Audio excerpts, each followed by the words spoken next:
स्वागत है। आज हमारे सामने बौद्ध धर्म की बुनियादी समझ और रोजमर्रा की जिंदगी में उसके अमल पर कुछ दिलचस्प दस्तावेज हैं। जी। हमारा मकसद है इन स्रोतों से वो जरूरी बातें निकालना जो हमें जीने का एक व्यवहारिक रास्ता दिखा सकती हैं। बिल्कुल। तो आइए बौद्ध धर्म के इन मूल विचारों की गहराई में उतरते हैं। ये स्रोत बताते हैं कि बौद्ध धर्म असल में जानने वाले या बुद्ध की शिक्षा है। इसमें 3 खास गुण बताए गए हैं। महान ज्ञान, जिसे पाली में प्रज्ञा गुण कहा गया है, महान शुद्धि यानी परिशुद्धि गुण, और महान करुणा यानी करुणा गुण। जी हाँ। ये सुनने में तो बड़े शब्द लगते हैं, लेकिन इनका असल मतलब क्या है? बिल्कुल। देखिए, जानने वाला वो है जिसने 4 बुनियादी सच्चाइयों को समझ लिया है, जिन्हें आर्य सत्य कहते हैं। आर्य सत्य, हाँ। पहला, कि जीवन में दुख है। दूसरा, कि उस दुख का कोई न कोई कारण होता है। तीसरा, दुख का अंत संभव है, जिसे असली खुशी या निर्वाण कहा गया है। और चौथा, उस खुशी तक पहुंचने का एक रास्ता है। अच्छा। यही 4 बातें बुद्ध के ज्ञान की नींव है, जिनसे उन्हें जीवन की मुश्किलों से पार पाने का एक तरह से नजरिया मिला। और ये सब टिका है त्रिरत्न पर, यानी वो 3 अनमोल रत्न, बुद्ध, धम्म और संघ। जी, त्रिरत्न। बुद्ध यानी सिद्धार्थ गौतम जो राजकुमार थे। दिलचस्प बात यह है कि उनके पास वो सब कुछ था जो उस जमाने में कोई भी चाह सकता था। ज्ञान, कला, पैसा, ताकत, परिवार। हाँ, सब कुछ। फिर भी उन्होंने सच की तलाश में सब छोड़ दिया। ये अपने आप में बड़ी हिम्मत की बात है। हाँ, और कहते हैं कि 6 साल की कड़ी मेहनत और खोज के बाद उन्हें वो 4 आर्य सत्य समझ आए। 6 साल? जी। और ये ज्ञान उन्होंने किसी से सीखा नहीं, बल्कि खुद खोजा। अच्छा। और फिर अगले 45 साल तक बिना किसी निजी फायदे की सोचे वो लगातार लोगों को यही रास्ता दिखाते रहे। उनकी इन्हीं शिक्षाओं को धर्म कहते हैं। तो धर्म मतलब बुद्ध की शिक्षाएं। जी। ये दुनिया में जो पहले से मौजूद अच्छे, बुरे, सच हैं, उन्हें समझने में मदद करती हैं। बिल्कुल। जैसे अच्छा काम करेंगे तो सुख मिलेगा, बुरा काम दुख लाएगा। तो जाहिर है शिक्षाएं अच्छे काम करने और बुरे कामों से बचने पर ही जोर देती होंगी। हाँ, इसके 2 पहलू हैं। एक है शील, यानी कुछ नियम जो बताते हैं कि क्या नहीं करना चाहिए। शील मतलब? जैसे किसी की जान लेना, चोरी करना, झूठ बोलना, यौन दुराचार और नशा करना। ये चीजें समाज में शांति और आपसी सम्मान के लिए जरूरी मानी गई हैं। स्रोत तो यहाँ तक कहते हैं कि अगर सिर्फ नशे से दूर रहने वाले नियम का ही ठीक से पालन हो जाए तो दुनिया में आज से कहीं ज्यादा शांति हो सकती है। ये तो हुई ना करने वाली बातें। और दूसरा पहलू क्या है? दूसरा पहलू है धर्म का पालन करना, यानी अच्छे काम करना। इस पर हम आगे बात करेंगे, लेकिन पहले तीसरा रत्न है संघ। संघ। संघ यानी बुद्ध के वो अनुयायी जो उनके बताए रास्ते यानी धम्म विनय पर ईमानदारी से चलते हैं। वो बुद्ध के ज्ञान के गवाह बने और उनकी शिक्षाओं को आगे बढ़ाया। तो संघ सिर्फ मानने वाले नहीं हैं, बल्कि एक तरह से समुदाय के लिए आध्यात्मिक गाइड और सपोर्ट सिस्टम भी हैं। बिल्कुल सही। वो लोगों को बुराई से बचने और अच्छाई करने के लिए प्रेरित करते हैं।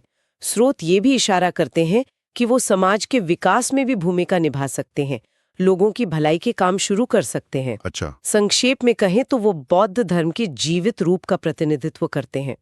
बिल्कुल। ये तो त्रिरत्न का एक, आप कह सकते हैं, संक्षिप्त परिचय हुआ। हाँ। इस पर तो अगर बात करें तो बहुत लंबी चलेगी, जैसा कि एक स्रोत में मजाक में कहा भी गया है। हाँ, सही बात है। अच्छा, अब आते हैं बुद्ध की शिक्षाओं के सार पर, जिसे धम्मा और विनय यानी सिद्धांत और अनुशासन कहा जाता है। जी। सुनने में आया है कि इनकी गिनती 84,000 खंडों में होती है। हाँ, बहुत विशाल है। जाहिर है हम सब पर तो बात नहीं कर सकते।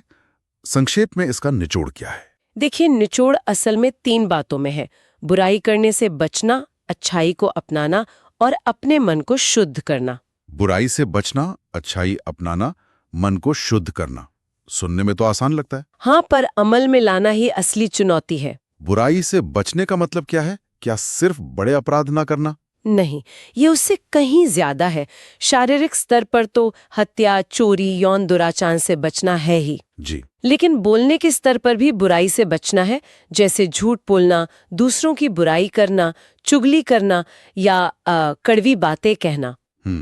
और सबसे गहरा स्तर है मानसिक, यानी मन में लालच न रखना, दूसरों के लिए जलन या नफरत न पालना और गलत सोच या नजरिए से बचना। अच्छा, और अच्छाई करने का मतलब हुआ इन सब का ठीक उल्टा करना। हाँ, मोटे तौर पर शारीरिक रूप से नैतिक रहना, बोलने में सच बोलना, ऐसी बातें करना जो काम की हों और दूसरों को अच्छी लगे। ठीक है। और मानसिक रूप से मन में लालच और गुस्से को हावी ना होने देना, सही सोच रखना।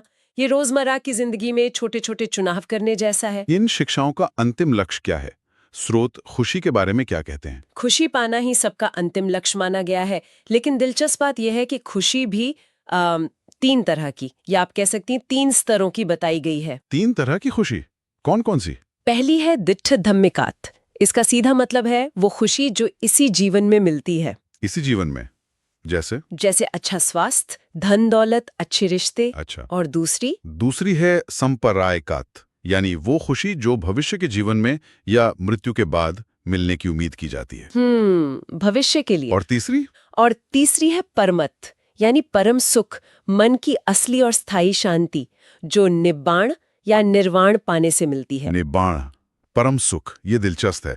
तो ज्यादातर लोग शायद पहली तरह की खुशी यानी इसी जीवन की खुशी में ज्यादा रुचि रखते होंगे। हाँ बिल्कुल, ये स्वाभाविक है। इसे पाने के लिए क्या रास्ते बताए गए हैं? हाँ, इसी जीवन में खुशी पाने के लिए कुछ बहुत व्यावहारिक बातें बताई गई हैं, जैसे धन कमाना, उसे सही ढंग से खर्च करना, कर्ज से मुक्त रहना और ईमानदारी से अपना काम करना।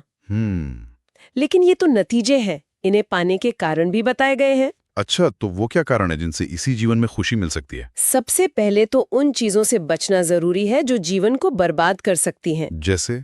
इनमें मुख्य है नशे की लत, जुआ खेलना और बुरे लोगों की संगत करना। इन तीनों पर बहुत जोर दिया गया है। नशे, जुए और बुरी संगत से बचना। जी, साथ ही आलस्य और फिजूल खर्ची से भी बचने को कहा गया है। यानी सिर्फ बुरी आदतों से बचना ही काफी नहीं है, कुछ अच्छी आदतें अपनानी भी होंगी। बिल्कुल। धन कमाने और उसे बनाए रखने के लिए कुछ गुण जरूरी हैं। पहला, अपने काम में मेहनती और जिम्मेदार होना। दूसरा, जो कमाया है उसे बचाना और सही जगह लगाना जानना। तीसरा, अच्छे और नेक लोगों के साथ उठना बैठना, ये बुरे लोगों से बचने जितना ही जरूरी है। सही बात है। और चौथा, अपनी चादर देखकर पैर पसारना, मतलब अपनी आमदनी के हिसाब से खर्च करना, दिखावे से बचना। ये बात तो बहुत जरूरी है, खासकर आजकल के जमाने में। अच्छा, धन कमाना एक बात है, पर उसे सही तरह से इस्तेमाल करना भी जरूरी है। क्या इस पर भी कोई सलाह दी गई है? हाँ बिल्कुल, कमाए हुए धन के सही उपयोग के कुछ तरीके बताए गए हैं। क्या है वो? पहला, अपना और अपने परिवार का, जैसे माता पिता, बच्चे, जीवन साथी, इनका ध्यान रखना। दूसरा, दोस्तों और जरूरतमंदों की मदद करना। तीसरा, भविष्य के खतरों से बचाव के लिए कुछ बचाना। चौथा, समाज के प्रति अपनी जिम्मेदारी निभाना, जैसे टैक्स देना और दान पुण्य करना। और पांचवा, भविष्य के लिए अच्छे कर्म जमा करना। कई बार ऐसा भी होता है कि अमीर परिवार गरीब हो जाते हैं। क्या इसके कारणों पर भी कुछ कहा गया है? हाँ, इसके कुछ कारण बताए गए हैं। जैसे जो चीजें खो गई हैं या नुकसान हो गया है, उस पर ध्यान न देना। अच्छा। पुरानी या टूटी फूटी चीजों की मरम्मत न करवाना, खर्च करने में संतुलन न रखना। और सबसे अहम, घर या कारोबार का जिम्मा किसी बुरे चरित्र वाले या अयोग्य व्यक्ति को सौंप देना। ये दिखाता है कि शायद परिवार का मुखिया उस व्यक्ति से कमजोर है और उसके हाथों ठगे जाने का खतरा है। ये तो हुई व्यक्तिगत और पारिवारिक बातें। समाज में आपसी मेल जोल और सद्भाव बनाए रखने के लिए क्या सुझाव है? इसके लिए भी कुछ सरल लेकिन असरदार तरीके बताए गए हैं, जैसे जरूरत पड़ने पर पड़ोसियों के साथ खाना पीना या दूसरी चीजें बांटना। हाँ, ये तो अच्छी बात है। मीठे बोल बोलना, किसी का अपमान न करना, चुगली या कड़वी बातें न करना, मौका पड़ने पर एक दूसरे की मदद करना और सबके साथ घुल मिलकर रहना जानना। ये छोटी छोटी बातें किसी भी समुदाय में दोस्ती और एकता ला सकती हैं। ये वही बुरी आदतें तो नहीं जिनका जिक्र पहले हुआ? हाँ, काफी हद तक वही है, जैसे नशे की लत, जुआ, बुरे लोगों की सोहबत, आलस्य, रात बिरात आवारा घूमना, बहुत ज्यादा मनोरंजन या मेलों में डूबे रहना। अच्छा। इनमें से कोई एक आदत भी इंसान को गरीबी और बर्बादी की तरफ ले जा सकती है। कर्ज में डूबे रहना भी एक बड़ा दुख माना गया है। दोस्तों के बारे में भी काफी जिक्र है, ऐसा लगता है। बौद्ध धर्म में दोस्ती को बहुत अहमियत दी गई है। निश्चित रूप से, दोस्तों को किसी व्यक्ति के जीवन को बनाने या बिगाड़ने वाला सबसे महत्वपूर्ण बाहरी कारक माना गया है। बुद्ध ने कई बार सलाह दी है कि कैसे दोस्तों से जुड़ना चाहिए और किन से दूर रहना चाहिए। तो किन लोगों से दूर रहने की सलाह है? आजकल की भाषा में कहें तो टॉक्सिक दोस्त कौन है? स्रोत कुछ तरह के दोस्तों से बचने को कहते हैं। पहला, जो सिर्फ अपना फायदा देखते हैं। दूसरा, जो सिर्फ चिकनी चुपड़ी बातें करते हैं, काम पड़ने पर गायब हो जाते हैं। तीसरा, जो हर बात में हाँ मिलाते हैं, चाहे वो सही हो या गलत, और पीठ पीछे बुराई करते हैं। अच्छा। और चौथा, जो आपको बर्बादी की तरफ ले जाते हैं, जैसे नशे या जुए के लिए उकसाते हैं।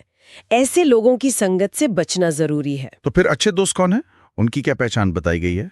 अच्छे दोस्तों में इनके ठीक विपरीत गुण होते हैं, जैसे जो बिना कहे मदद के लिए तैयार रहते हैं, जो मुश्किल में कभी साथ नहीं छोड़ते, जो काम की और फायदे की सलाह देते हैं। सही।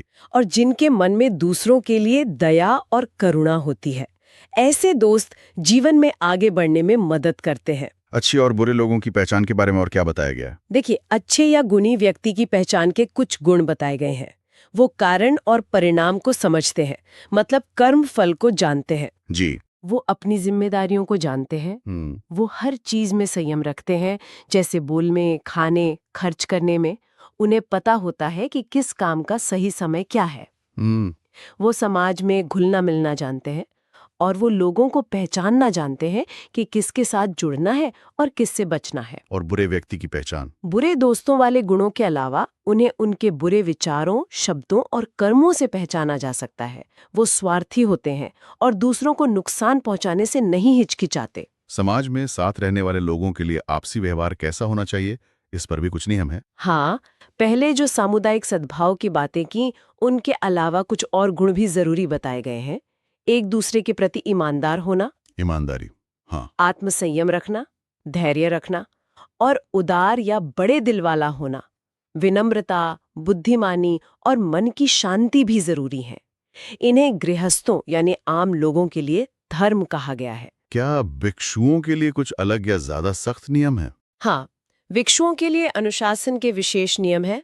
उन्हें अपनी इंद्रियों पर ज्यादा नियंत्रण रखना होता है। अच्छा। भोजन और दूसरी जरूरी चीजें सही तरीके से प्राप्त करनी होती हैं और हमेशा ध्यान रखना होता है कि वो इन चीजों का इस्तेमाल क्यों कर रहे हैं, सिर्फ शरीर को बनाए रखने के लिए, भोग के लिए नहीं। उन्हें संतोष और धैर्य का अभ्यास करना होता है। जीवन में सफलता पाने के लिए भी कुछ खास अभ्यास बताए गए हैं? हाँ, 4 बातें बताई गई हैं जिन्हें इद्धिपाद कहते हैं। ये किसी भी काम में सफलता के लिए जरूरी मानी गई हैं। इद्धिपाद क्या है ये? पहला है छंद, यानी उस काम को करने की सच्ची इच्छा और लगन। दूसरा है वीर्य, यानी लगातार कोशिश करते रहने का हौसला, हार न मानना। लगन और हौसला। तीसरा है चित्त, यानी मुश्किलों में भी अपने मन को उस काम पर एकाग्र और मजबूत रखना। और चौथा है विमनसा, यानी सही गलत को परखने की समझ, हर पहलू पर गहराई से सोचने की क्षमता। छंद, वीर्य, चित्त, विमानसा, ये तो बड़े काम के सिद्धांत लगते हैं। सिर्फ आध्यात्मिक ही नहीं बल्कि दुनियावी कामों में भी। बिल्कुल। अच्छा, रिश्तों के बारे में भी बहुत विस्तार से बताया गया है, जैसे माता पिता और बच्चों के कर्तव्य। हाँ, बिल्कुल। माता पिता का कर्तव्य है बच्चों को बुराई से बचाना, उन्हें अच्छे रास्ते पर लगाना, उन्हें हुनर सिखाना, सही जीवन साथी चुनने में मदद करना और उन्हें अपनी संपत्ति देना। और बच्चों के क्या कर्तव्य हैं माता पिता के प्रति? उनका कर्तव्य है माता पिता का आभारी होना, बुढ़ापे में उनकी देखभाल करना, उनकी मदद करना, परिवार की इज्जत बनाए रखना और उनके जाने के बाद उनके लिए धार्मिक कार्य करना। ये एक आपसी जिम्मेदारी का रिश्ता है। पति पत्नी के रिश्तों के बारे में भी जरूर बताया गया होगा। हाँ, पति का कर्तव्य है पत्नी का सम्मान करना, उसे नीचा ना दिखाना, उसके प्रति वफादार रहना, घर के मामलों में उसे जिम्मेदारी देना और उसे खुश रखना। और पत्नी के कर्तव्य? वहीं पत्नी का कर्तव्य है घर को अच्छे से संभालना, पति के रिश्तेदारों और दोस्तों का सत्कार करना, वफादार रहना, घर की संपत्ति की देखभाल करना और अपनी जिम्मेदारियों को समझना। यहाँ भी आपसी सम्मान और वफादारी पर जोर है। मालिक नौकर और शिक्षक छात्र जैसे रिश्तों के लिए भी मार्गदर्शन है। हाँ, मालिक का कर्तव्य है नौकर को उसकी क्षमता के अनुसार काम देना, उसे सही खाना और पगार देना, बीमारी में देखभाल करना, कभी कभी बोनस या छुट्टी देना। ठीक है। बदले में नौकर का कर्तव्य है ईमानदारी से काम करना, मालिक का दिया ही लेना, काम में सुधार की कोशिश करना और मालिक की प्रतिष्ठा का ध्यान रखना। इसी तरह शिक्षक का कर्तव्य है छात्र को अच्छी शिक्षा और सलाह देना, उसकी देखभाल करना, और छात्र का कर्तव्य है शिक्षक का सम्मान करना, उनकी मदद करना, उनकी बात मानना और सिखाई गई बातों पर ध्यान देना। इन सभी रिश्तों में आपसी फर्ज और सम्मान की बात है। किसी समूह के नेता या प्रमुख के लिए क्या गुण जरूरी बताए गए हैं? लगता है इस पर काफी जोर दिया गया है। हाँ, नेता के गुणों पर कई जगहों पर बात हुई है।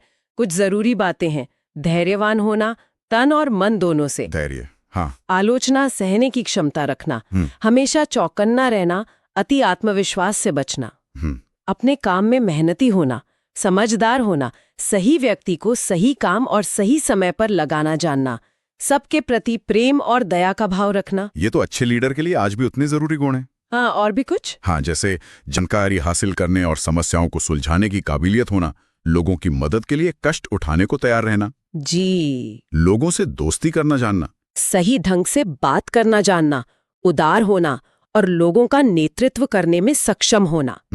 साथ ही ईमानदार होना, ज्ञानी होना और नई चीजों और विचारों को अपनाने के लिए तैयार रहना भी जरूरी है। सरकारी अधिकारियों के लिए भी कुछ खास बातें बताई गई हैं। हाँ, उनके लिए भी जरूरी गुण बताए गए हैं। काम में मेहनती होना, परिस्थितियों से सावधान रहना, अनुभवी होना, अपने कर्तव्यों का पालन करना। अच्छा। लोगों के अच्छे नेता बनना, काम में व्यवस्थित होना, अच्छी तरह से शिक्षित होना, निस्वार्थ सेवा करना, स्थिर रहना, विनम्र होना और ईमानदार होना, यानी भ्रष्टाचार से दूर रहना। बोलने के तरीके पर भी लगता है काफी ध्यान दिया गया है, खासकर नेताओं और अधिकारियों के लिए। बिल्कुल, ये जरूरी है। बहुत ज्यादा न बोलना और ना ही जरूरत से ज्यादा चुप रहना। संयम से बोलना। हाँ, संयम से बोलना। भावनाओं में बहकर कड़वे शब्द न कहना, ऐसी बात न कहना जिससे किसी को चोट पहुंचे, बल्कि सच को भी प्यार से कहना। लोगों को एक दूसरे के खिलाफ न भड़काना और बेकार की गपशप न करना। तो आज की इस बातचीत से हमने बौद्ध धर्म के कुछ बुनियादी लेकिन बहुत अहम पहलुओं को समझा। जी हाँ। त्रिरत्न यानी बुद्ध, धर्म, संघ की नींव क्या है, धर्म का सार क्या है कि बुराई से बचना है, अच्छाई करना है और मन को साफ रखना है। बिल्कुल। और हमने ये भी देखा कि अलग अलग तरह की खुशियां क्या हैं और खासकर इसी जीवन में खुशी पाने के व्यवहारिक तरीके क्या हो सकते हैं। हाँ, हमने देखा कि धन कमाना क्यों जरूरी है, उसे सही तरीके से इस्तेमाल करना और उसे बचाए रखना कितना महत्वपूर्ण है।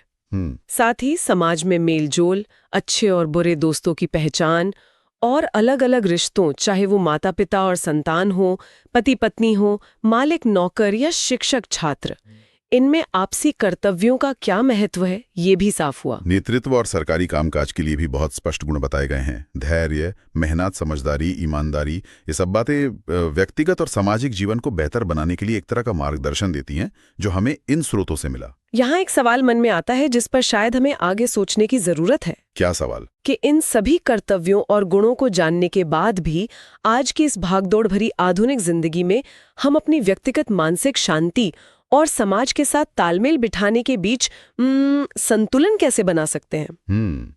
ये वाकई एक दिलचस्प सवाल है जिस पर विचार किया जा सकता है।